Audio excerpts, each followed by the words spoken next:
Pagination. We have all seen it before on websites. In coding in general, we use pagination to divide a large set of data into smaller chunks or pages. This helps in reducing the load time of a page, and it also provides better user experience. Without pagination, a page containing a large amount of data can take a long time to load, which can frustrate users and lead to poor user experience. Let's say that we have a page that needs to load 1000 posts. Do you want to load them directly? Well, on localhost, this works fine. But with users that need something from you, probably not. Let's clean up our code and let's start over again. Let's delete everything that we have. And let's define a new variable named post and let's set it equal to the db : table. The table we want to use pagination on is posts. And then we need to chain a method that is supported by Laravel itself, which is the Paginate method. The Paginate method accepts one optional argument, which will specify the number of records you want to paginate per page. By default, the Paginate method paginates per, let's see, 15 items per page. So what we could do right here is simply pass in an integer of 25, saying that it needs to paginate 25 items per page. Now, since we have a total of 50 posts inside our database, we should have two chunks of 25 rows. So what we could do is basically array out our post variable. You will see that we have retrieved 25 posts. And if we open it and open the last ID, you'll see that it is 24. It also specifies how many rows we have paginated, so 25. We're currently on the first page. The path is our localhost /posts. And we have a total of 50 posts inside our database, where the last page is basically the second page, so the second 25, which is page number 2. Interesting, isn't it? Well, it is also very easy to output pagination in the browser. Even though this course isn't about front-end and Tailwind, I do want to quickly show you how this works inside a browser, since it allows me to talk about a query string in the URL. So, what I want to do right here is get rid of my array, and I simply want to return a view.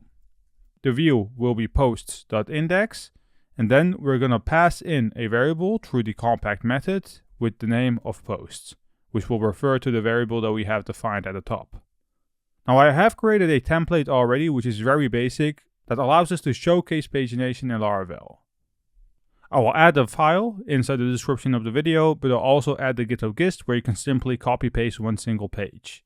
So what I want to do right now is to navigate to my project, open the resources directory, views, where I first want to create a new directory named posts. Then inside my post subdirectory, we need to create a new file named index.blade.php. Now I've just copied my file, so I want to paste it right here.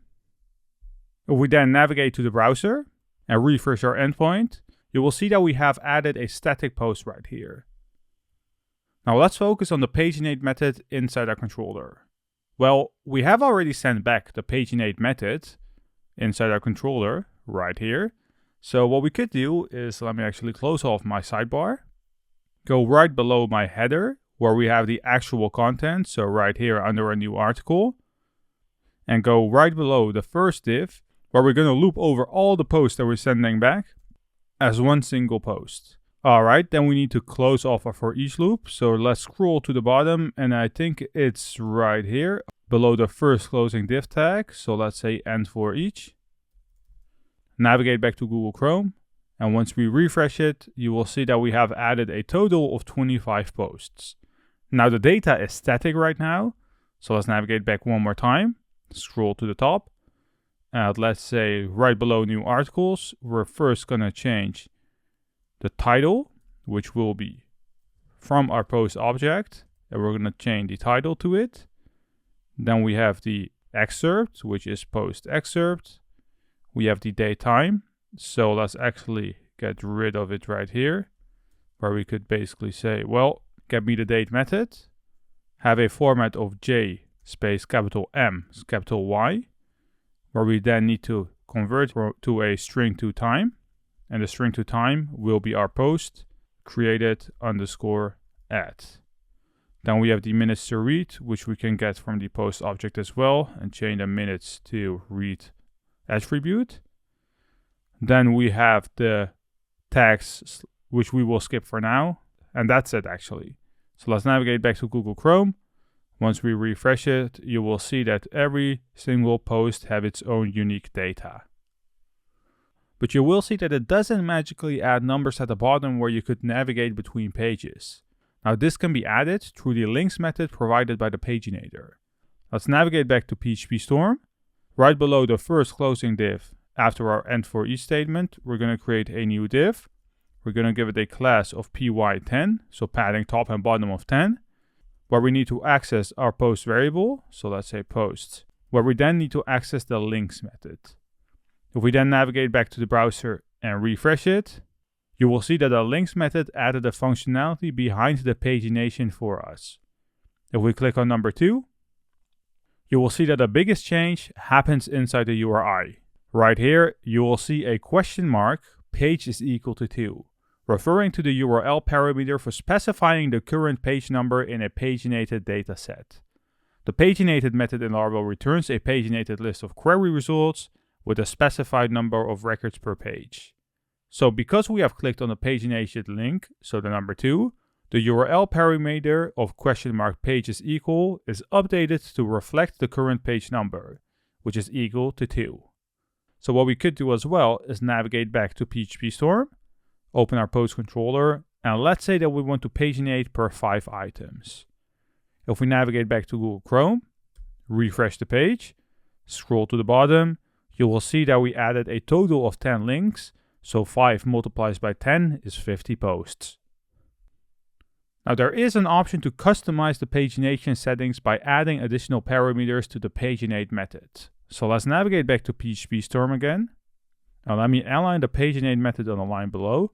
And right after the first argument, we're going to add a comma, because we could also pass in an array where we specify the columns that we want to retrieve.